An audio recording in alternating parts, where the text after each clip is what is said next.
Hello, my name is Gerard Robinson.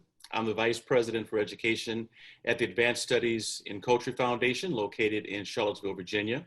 And today I am actually joined by several people who are going to have a conversation with me about their role as teachers and its impact upon resiliency. But before I do that, let me tell you a little bit about the foundation. We were created in 1995 as part of our connection to the Institute for Advanced Studies in Culture at the University of Virginia. We were founded by Dr. James Hunter, who's a sociologist at UVA and the founder of our center. And he said that if we're going to have serious conversations about life, we've got to talk about culture. And culture to many people mean many things, but for our conversation, it's really talk about ideas and beliefs and institutions and networks. And how does that influence what we do? And so to do a job for that, we created a new webinar, which will also be in a podcast form called In Character. And this is the third that I've had with a group of educators. And I've had several with individual educators alone. This topic, again, is on resiliency. And so we'll spend about an hour having a conversation about that. But before we dive into it, what I'd like to do is to introduce our educators. I'm going to start with Sarah, and then we will go down the line. Tell us about yourself, what we should know.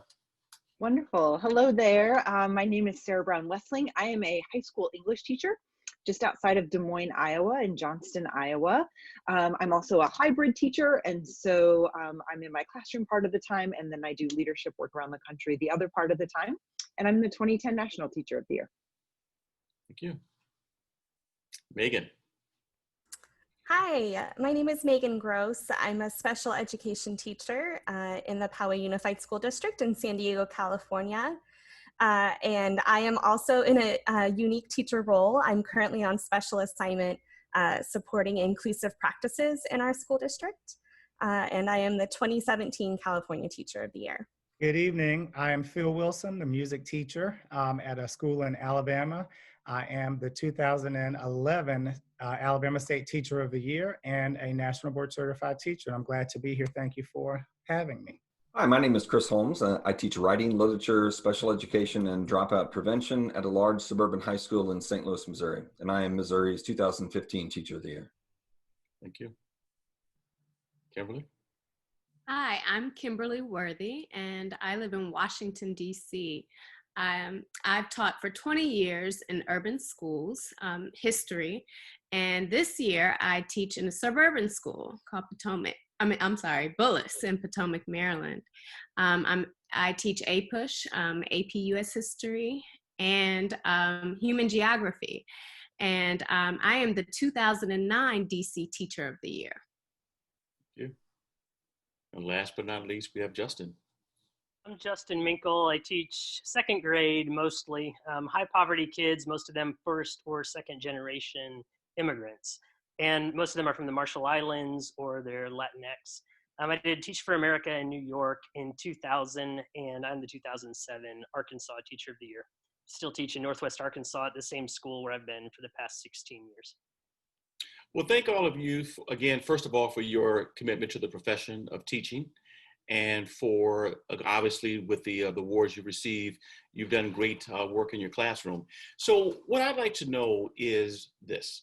What role do teachers play in building resiliency among students? And this question is even a pre-COVID-19, because before COVID-19, there were questions about resiliency. What could teachers do? With COVID-19, it's just put that question on steroids. So that's my question. It's really open to whoever wants to go first, and we'll take it from there.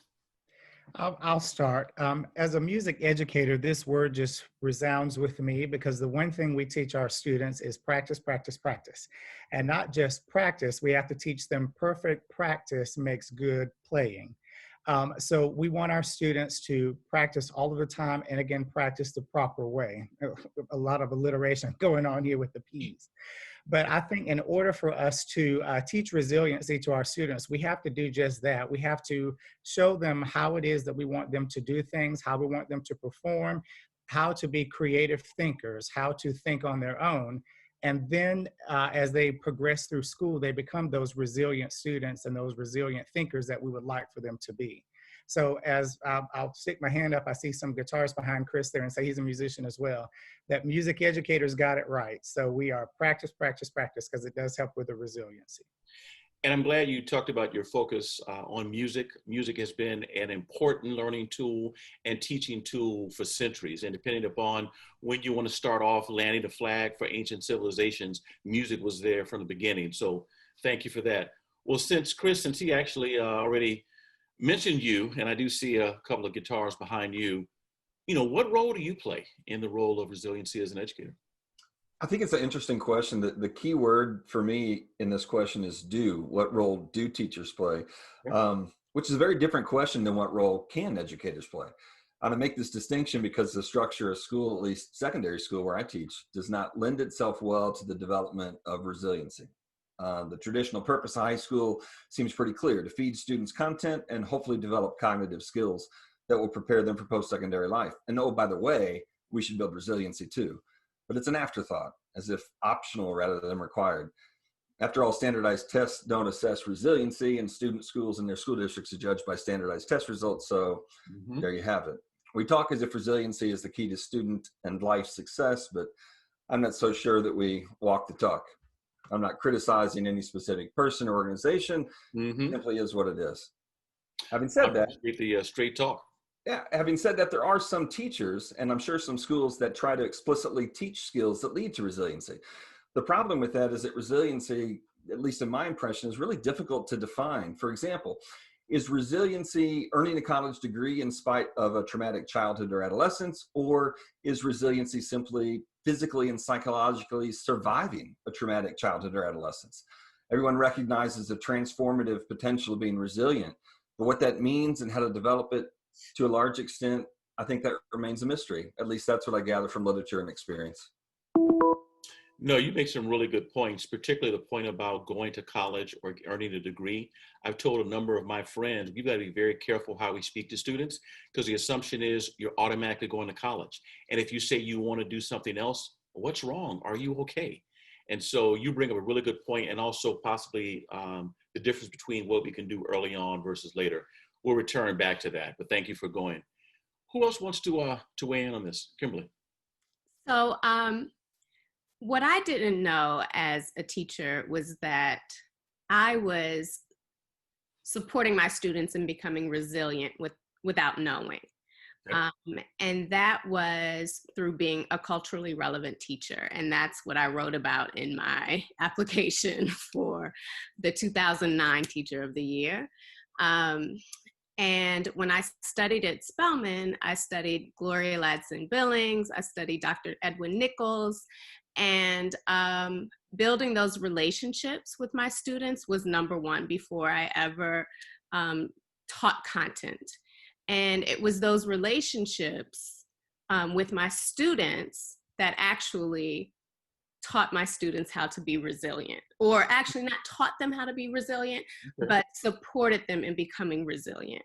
Because in those relationships, we were able to, my students were able to come to me with their, whatever they were going through in life. They knew that they had someone that they could trust. They knew that they had someone that would give them choices when they came back when they were sick, right? If they were out sick and they had a whole bunch of work that they had to do and they felt overwhelmed, I wasn't going to be that teacher that said, oh, you had to make up all of this work. No, I gave them choices. And when they had those choices, it made them feel like, oh, I can accomplish this. And we all know there's those teachers that would say, oh, you got a zero, you got a zero, you got a zero. That's not how you build resiliency, right, with students. And so being a culturally relevant teacher was having those relationships so that I would be supportive of those students, right? Also being a culturally relevant teacher, I knew like some of my students may not have certain skills, right, when I saw them in the beginning of the school year. So I made them feel competent at the very beginning of the school year. And so I would give them these big words, right? These big words that, you know, they felt like were college words. Oh, I'm not going to be able to get them. But I would spend 2 weeks with them. And by the end of those 2 weeks, everyone would get 100% on their tests. And they would feel like, oh my God, I'm a genius. And I would say, yes, you are. And so after that, I got them hooked, right? And so they felt like they were geniuses, right? And so then after that, they felt competent, right? And so that's building resiliency.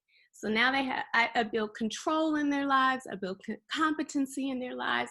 I build, I let them know that, you know, the way that they've been coping with their, their traumas, because everybody has traumas, all of us, everybody on this screen, you know, I let them know, like, yeah, you've been dealing with your traumas.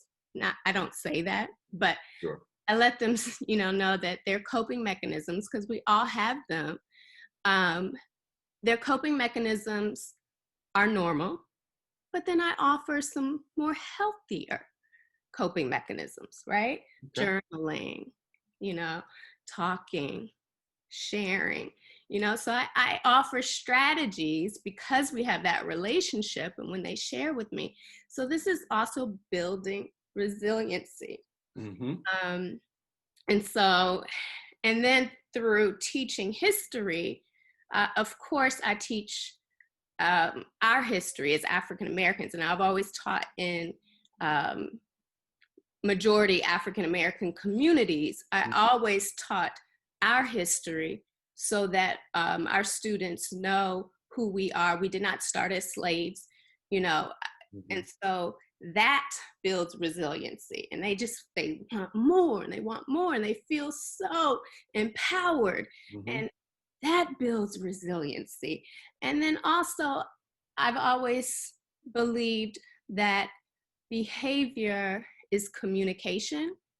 And so because of that, I don't send them to the dean or the principal, right? So they know that they trust me. I know that their behavior is communication. And so whatever it is, I know that their behavior is telling me something. So if they are withdrawn, they're acting out, I let them, I understand what's going on. But again, I just say, maybe we should try this instead. Okay. So you're building it up early, first couple of weeks. Yeah. And at that time, President Tatum from Spelman also has a really good book on African-American children and ideas of resiliency and building in the middle of. Thank you for that. Who wants to weigh in? So I always go back to Mr. Rogers, look for the helpers when kids are in the middle of a really hard time, like right now with the pandemic. And I think our first job as teachers is to tell kids the truth, which is hard when the truth is hard or when the truth is ugly. I think our second job is to be there with them, to help them process that truth and kind of figure out how to get through it. So, I had a student, Camilla, who asked me during one of our last Zoom sessions, once schools shut down back in March, how did the pandemic start, right? And so I tried to give her as many truths as I could that would be reassuring, like the fact that, it's scary that it's all over the world, but that also means we have scientists in almost every country in the world working on a vaccine, working on treatments, right? And then I kind of pivoted to talk about what Mr. Rogers says about look for the helper, except actually having kids be the helper, and I said, you guys are being helpers right now just by trying to stay home and make sure that old people don't get this sickness, right? You're being helpers every time you try to be patient with your little brother or sister who's driving you crazy. And you're being helpers when you help your mom and dad pick up the living room, right? Or do the dishes. And so I think trying to take these big, scary things and reduce them to ways that kids can look for the helpers, but also be the helpers. And I think our tendency is, we don't think kids should have to deal with this stuff. So we try to take the responsibility off their shoulders. But I think sometimes for young kids even, it's actually more powerful in a way for them to find out that they can do something to help, even if it's small. And then the second point I would make is I asked my 9-year-old son about this topic, and he was like, well, if kids are sad or having a hard time, they should go to their room and read a book. And at first I was like, all right, that doesn't really help me with this topic. But then I thought about it and I realized that kids are surrounded by other kids from 8 o'clock to 3 o'clock every single day. they get very little privacy. And I think we need to do a better job of creating sanctuaries for kids, especially if they're sensitive to noise, if they're introverted, if they're kids who need some kind of contemplation and processing time. Because I think all of us know that when we're dealing with something hard, sometimes we want to talk it through with a friend. You know, sometimes we go to a mentor, but other times we really just need to take a walk by ourselves and kind of get through it. So the practical way I do that in my classroom is I have a little tent, right? And the kids can go there when they need a break, when they need to read, when they need to cry, when they need to just think for a while or calm down when they're angry at somebody else. And I think we have to do a much better job of kind of creating those little sanctuaries for kids, especially this year with everything they're dealing with COVID. It's good to hear Mr. Rogers brought up in a conversation about resiliency and also the use of a tent. I was in a DC public school, would have been fall of last fall, and they had a tent for students who just needed time to talk and decompress. So thank you for sharing that. Megan, what are your thoughts? So I have a lot of thoughts. I want to take a piece of each of yours and bring it into the conversation again. Mm-hmm. So as a special education teacher, I've spent my career predominantly supporting students with significant disabilities. And so for me, when I was thinking about what do teachers do to support their students with resiliency, I felt like it has to be unconditional positive regard. You know, I've supported students throughout my career, and all of us have on this screen who show love in the most unlovable ways, and have difficulties communicating how they're feeling or what they're really experiencing in their lives. And I think that there's always this fear in the students that I made a mistake, right? That was too far, that I can't recover from. Mm-hmm. And so when you can be that person who is at the school bus or at the front door or at the Zoom call saying, hey, it's so great to see you again. I'm really excited to see you today. Just to have that ability to start over, because I think that's also part of resiliency, right? That we pick ourselves up. And thinking about my students that I've had over the past 14 years, I think they're far more resilient than I am, right? I'm still mulling over a conversation that was really inconsequential, but it was on Friday, and was I rude? Did I put somebody off, Mm-hmm. right? And my students, it's over, it's done, the event happened, let's move on. And so I miss that kind of teenage, we're good. Mm-hmm. The second thing I think kind of goes along with what Kimberly said about competence, and we have to presume our students are competent. And often that's not the case if you're a student who has a disability label or has an IEP. Mm-hmm. You are not presumed competent, and you are excluded from certain classrooms and certain opportunities. And so I think in that regard, teachers need to be advocates for their students and say, I know you've never done this before, but I really think you could do band. I really think you could be a part of the US history class in high school. Someday you're going to vote, so you better take civics. And so I think we can really show them that you can go into new spaces. We're going to be there to support you. And I think that opens up opportunities where you can really demonstrate resilience and also demonstrate skills you never thought possible. And then I think you shift kind of others' perspectives of you, because you're no longer this one person who's in a box with a label. You're somebody who tries new things and helps others improve their craft in teaching and help peers learn how to collaborate with somebody else. Mm-hmm. And I think the third thing that I would think of in terms of what educators do is we have a different timeline for success. So if I want to build resiliency in my students, I don't expect they're going to master whatever I'm teaching the first time I teach it or the third time. And as a special education teacher, sometimes it's taken 3 years before I'm like, oh, you got it, you heard me, oh my gosh. And that's really helped me realize, right, that we're all on this journey. And just because I don't know my times table in 4th grade doesn't mean I can't do math when I'm a freshman in high school, right? And so I think teachers being able to be really flexible with those timelines and demonstrate that there's not just one grading period that marks your life, that defines who you are, and really celebrate the little things and the little moments. And maybe it's you turned your homework in for the first time in 2 months, like, you know, or you just came to school and that's enough. Got it. All of you have given wonderful examples of what you do as educators inside the classroom. And we already know we're asking you to be teacher, sometimes mom, dad, surrogate parent, adult caregiver. Sometimes, Kimberly, as she mentioned, I'm not going to send you to the principal. We're going to deal with that in classroom. So you're wearing many hats. What can we on the outside of the school building do either to support you in what you do for resiliency, or what can we do to help students build resiliency as nonprofit organizations and employers, as after-school providers? Pick which one you think, because there's a role. Because you know, your school students grow up in a community, and school is one community, but there's also home or a place for some students who do not have a home. It's a circle. What are people outside of the school building circle? What can we do?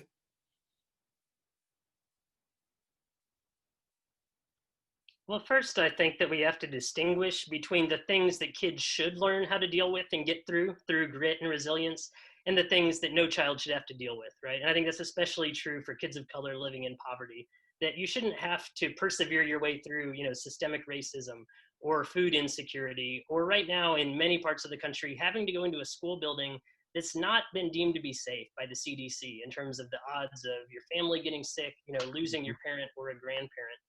And then as far as kind of concrete things I think policymakers can do, one is just take some of that testing pressure off and find more kind of holistic ways to evaluate how kids are doing as human beings. Because we can all talk about how much we value social emotional learning, and I think we do. But if test scores are truly high stakes and if they're punitive, then in high poverty schools in particular, it gets reduced to bubbles. You know, no matter how much people want to do all the sort of good stuff that really helps kids persevere and lead meaningful lives over the long term.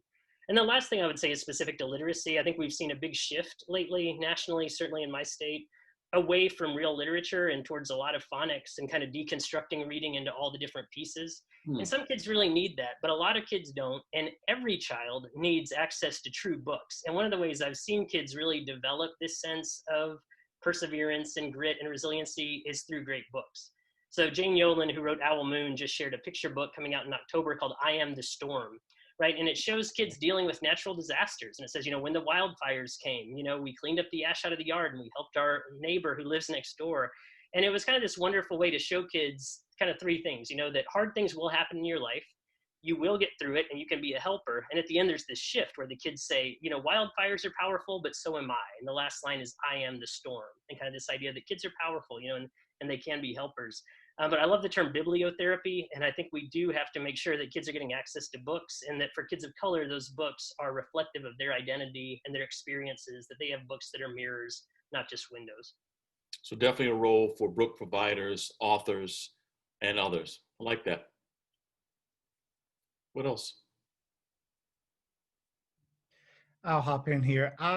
Personally, I think there needs to be some consistency with how people outside of the educational realm view teachers and how they experience teachers and how they talk about teachers and how they interact with teachers, and I could go on and on and on. That is number one, the biggest thing, because if you have a teacher that is willing to literally step in front of a bullet for your child or lay on your child so that a tornado, as Justin was talking about, doesn't pummel your child, or don a mask and go into a room full of children, whether if they are COVID positive or not, then we need some consistency in how you view teachers. So 3 things for me. Number one, and we talked about this with the last question, is you got to trust the teachers.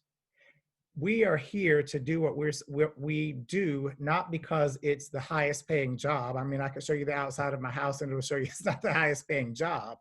But we do it because we're passionate about what we studied and pushing that onto children and allowing children to experience some small part of our world so they can decide what their world would be like. So trusting.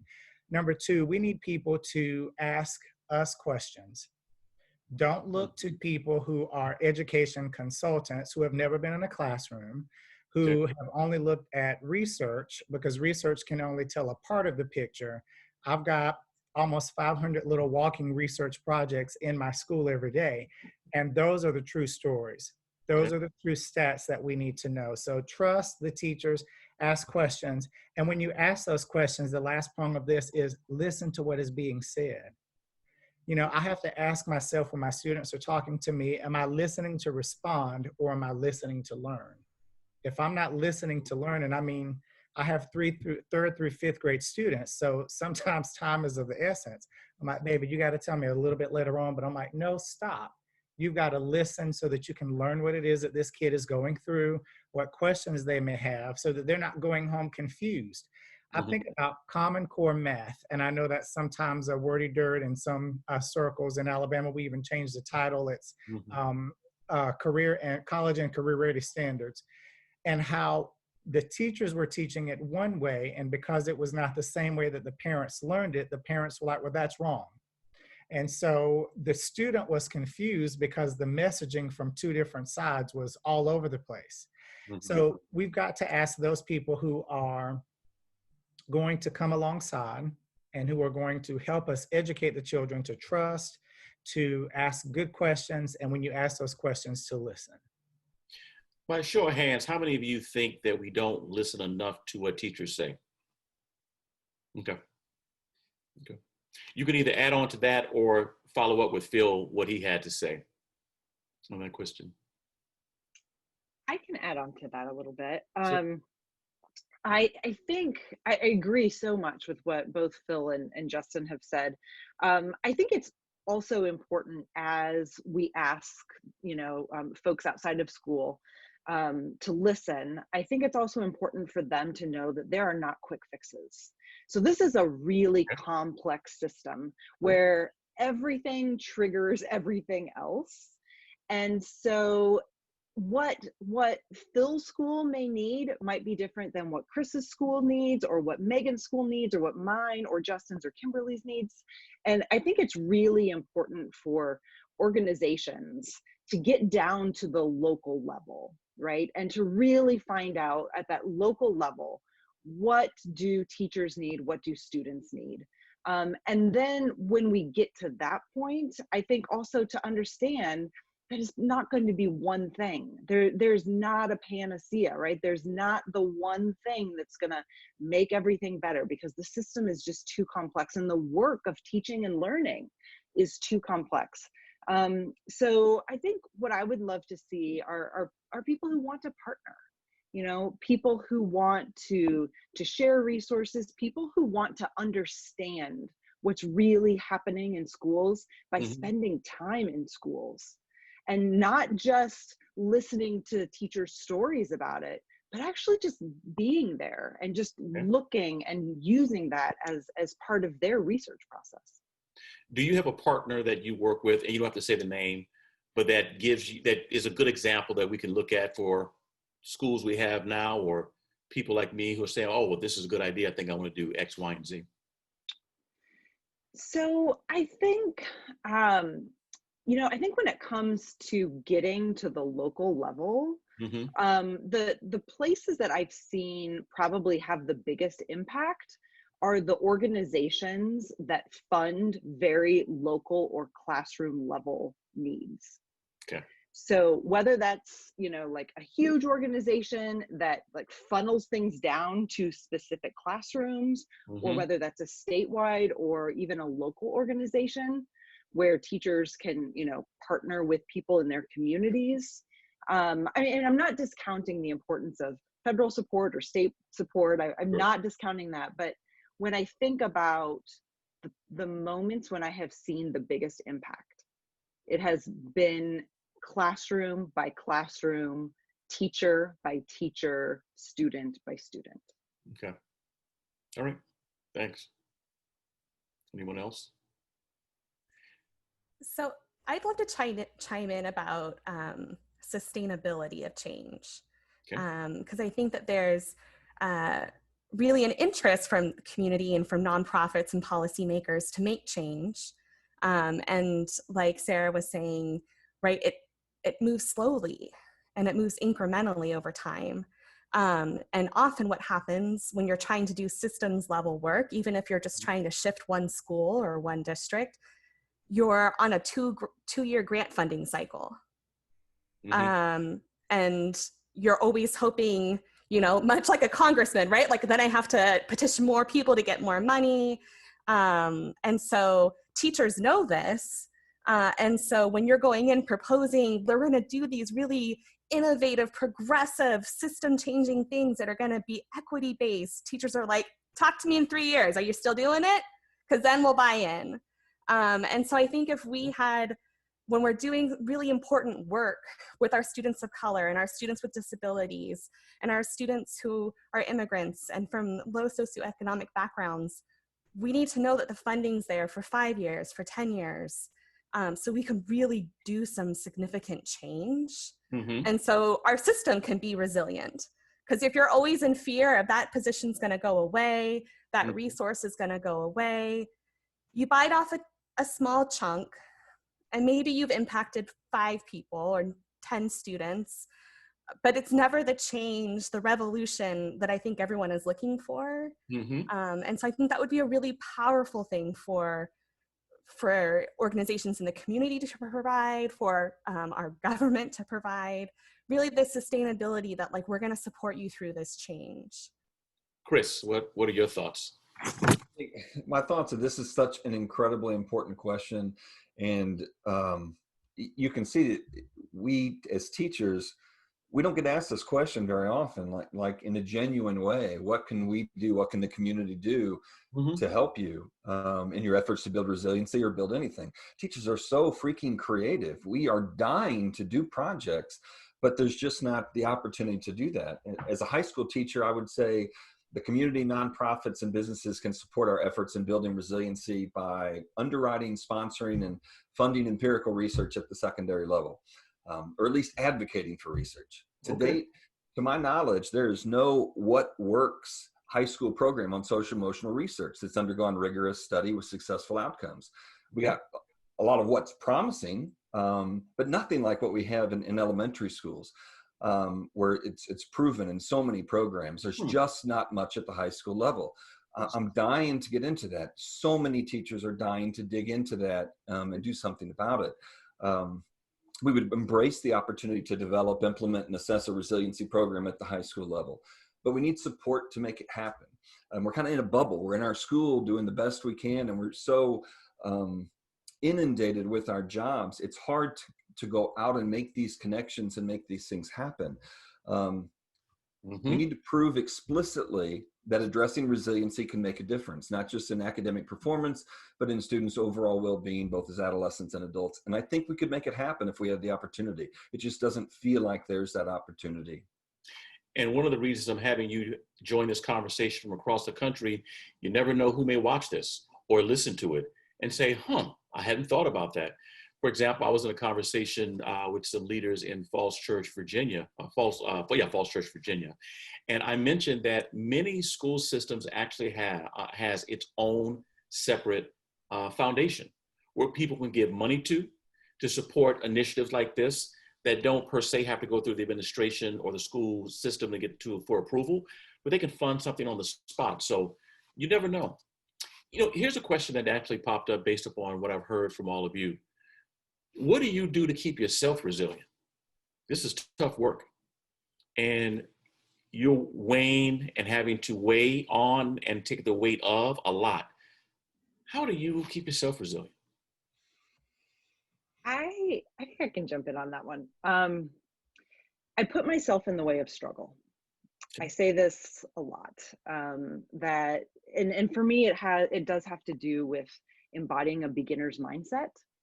So the notion that I have to know what it feels like to struggle in order to actually teach my students. Otherwise, what I end up doing is I end up telling them what to do. I hand out assignments, I can tell them what to do, I can tell them if they did a good job, I can tell them if they didn't get it. But if I'm actually gonna teach, which is to be able to differentiate, to individualize, to intervene, like I have to know what it feels like to struggle and to not be able to do the very things that I'm asking my students to do. So I'm actively looking for ways to do that. A lot of times I do my own assignments. the assignments that I give my students, but I do it with texts that I have not read before. I'm a high school English teacher. And so I'm trying to feel the way they feel. And then I'm trying to kind of take note of that. The other thing that I've done is I've been a huge proponent of video for as long as I can remember, because I think it's a really important truth serum for us as teachers, that when you put a video camera in your classroom and you look at your practice reflectively, whether it's going through the national board certification, I spent many years as the teacher laureate for the teaching channel. And even now I just have a camera in my classroom because I want to see what's really going on. I think it captures things, right? It captures the things that we filter out. And so that resilience is really important. And I had a chance to have a big failure in front of a lot of people with the teaching channel. They were there filming one day and I totally bombed this lesson. It was really, really bad. I still cringe every time I watch it. And at the end of it, one of the cameramen said to me, "Hey, Sarah, I don't think that teaching channel is going to want to use this." And I said, "Well, yeah, they will. They will, because number one, I only agreed to do this work if they would film what actually happened, good or bad. And number two, you don't get this kind of mistake on camera very often. And number three, somebody has to go first, right?" So when I think about leadership and I think about resiliency, I think about leading with vulnerability, and I think about leading with humility, and I think about leading with our mistakes, not with our perfection. Thank you for opening up that personal story to us. Thank you. Videos. I'll jump into, there's a line I think about relative to both kids and teachers that's a Buddhist saying, "The storm doesn't hurt the sky." And the way I see that is the storms are hard things in your life, right? And teachers are going to go through that. Kids are going to go through that. But the sky is sort of your spirit, right? Or your community or whatever kind of keeps you intact, to let those storms come and go. And I feel like it's our job to help kids learn how to deal with the storms, but also to make sure that their sky is intact. And so for me personally, I think there are two things that no one outside teaching can really understand. And the first is how exhausting teaching can be, but the second is how renewing it can be, right? Like, and when a child is laughing or you're just hanging out with them or you see them make this tiny step forward, even if maybe you're the only one who would even see it as a step forward, it makes up for a lot of frustration and a lot of exhaustion. So I think we have to do those things that keep our spirits intact, right? So during the pandemic, for me, that's been my kids, it's been hikes in the woods, it's been connecting with friends, right? And so it doesn't mean that you don't work hard, right? Like sometimes you can be really exhausted and really renewed at the exact same time. So we've got to figure out a way to do that. And then, the second piece I would say that I think kind of goes back to your earlier question, Gerard, is I don't think there's any way to really convey how important respect is. And I think it has a huge impact on recruitment and retention of teachers. So when you speak with us, I feel a respect, right? And it's partly the fact that you've convened us and you're asking us questions, but it's something beyond that that's kind of intangible.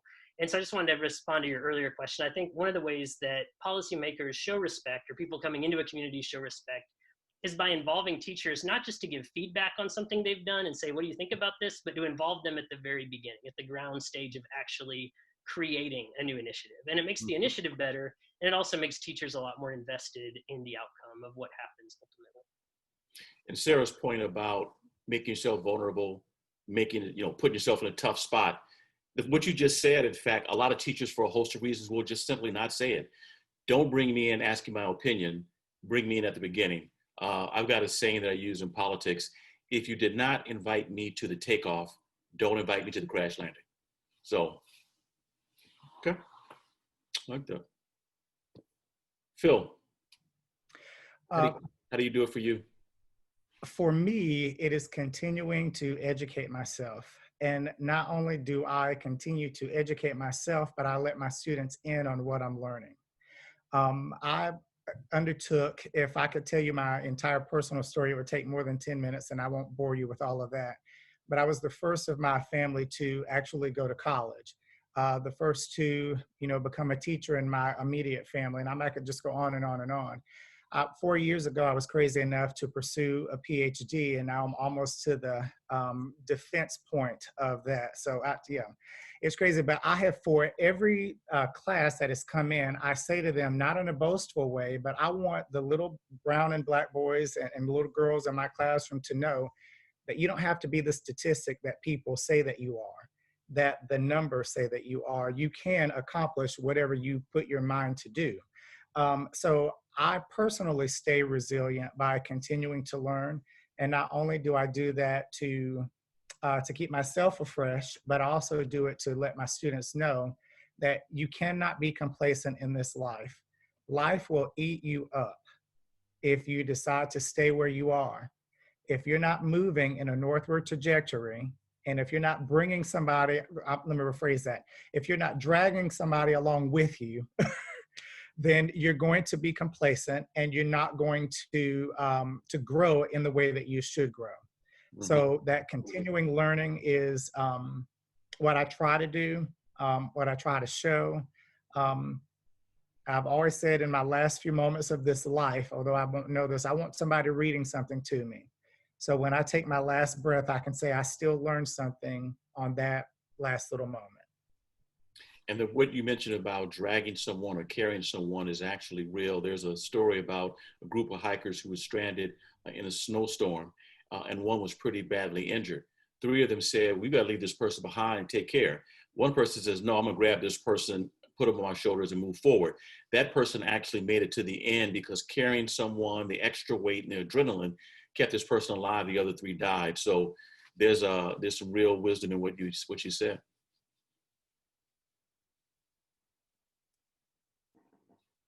Megan, how to keep yourself resilient?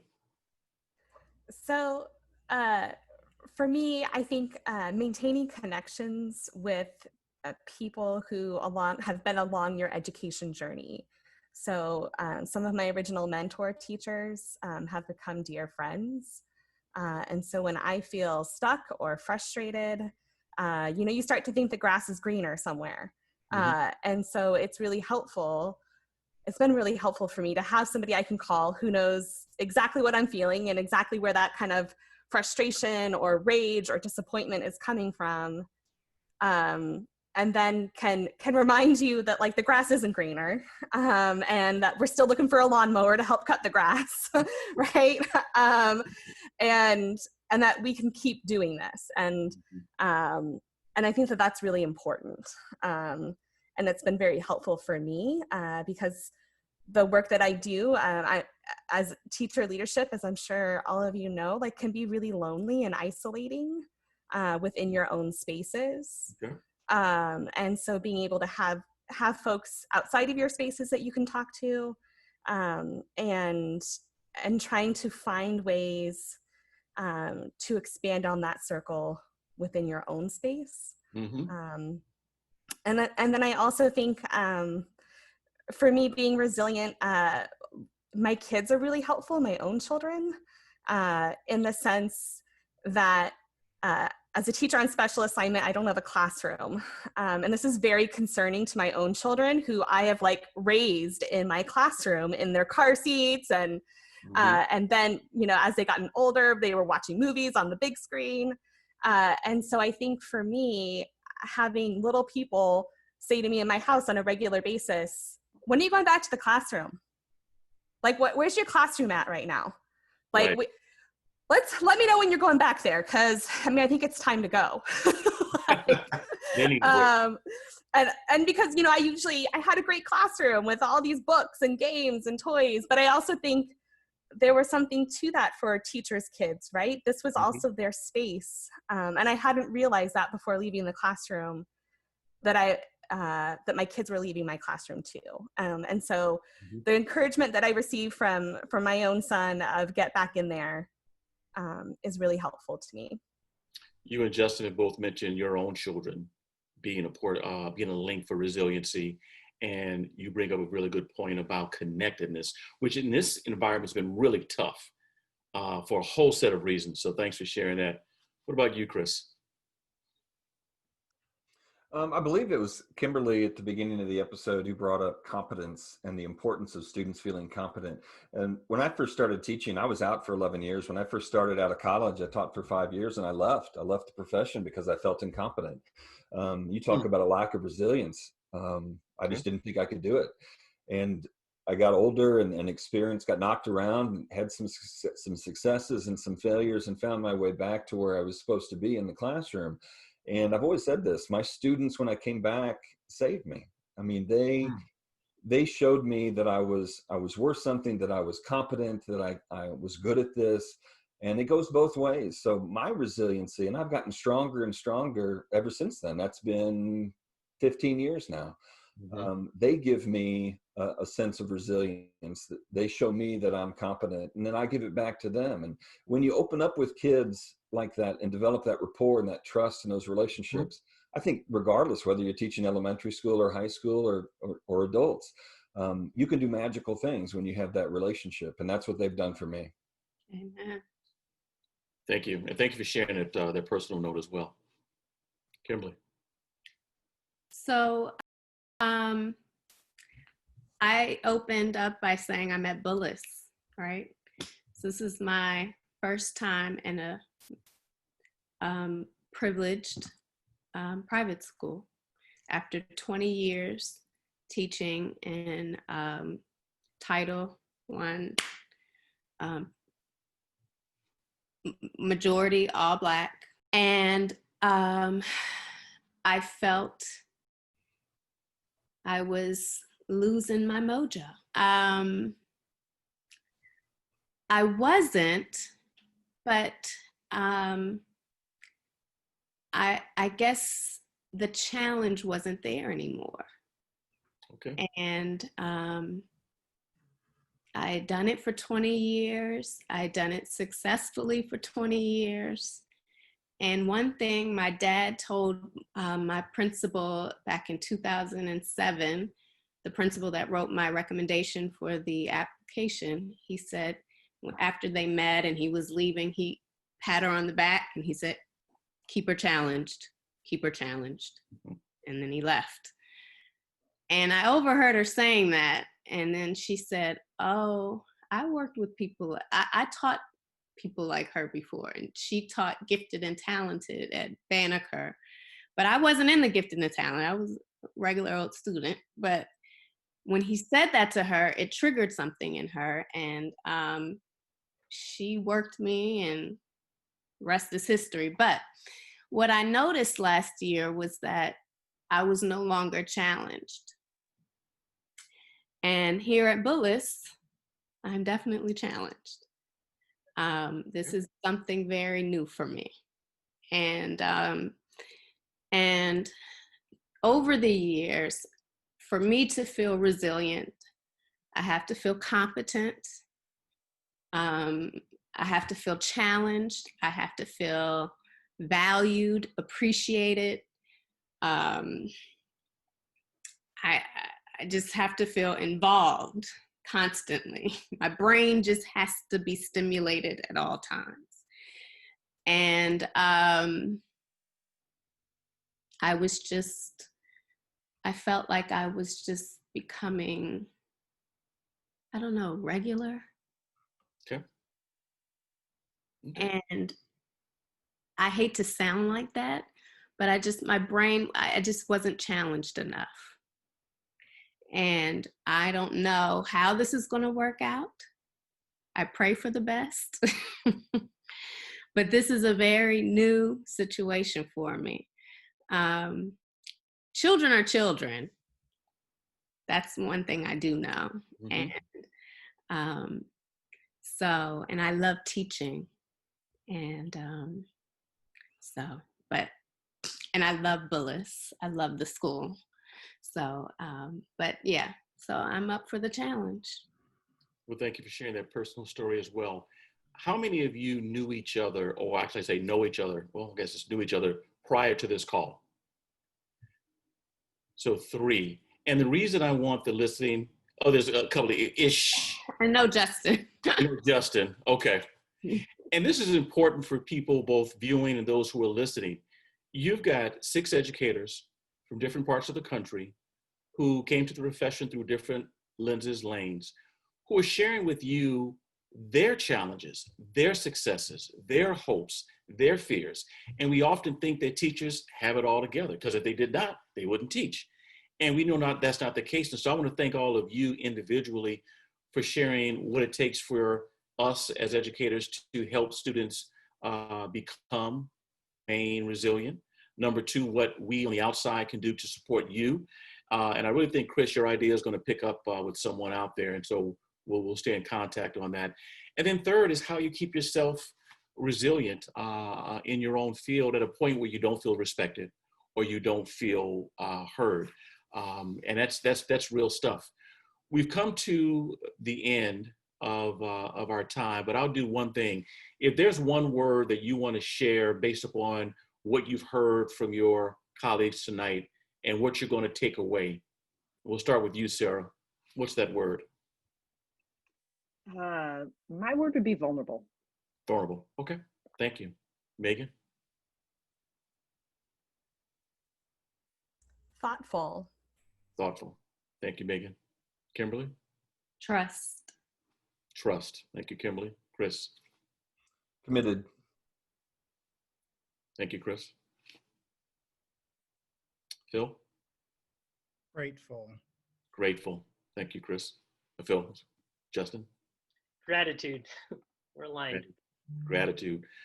Mine is human, because we often describe ourselves as human beings, as if that's a noun or a subject, when in fact we're humans being. We forget the verb part. And the verb part is where the resiliency comes in. But as long as we forget that, we'll see ourselves as subject of other people's things. Well, with that, I want to thank each of you for spending time with me on In Character to talk about this important subject, and look forward to other conversations. Take care. Bye-bye.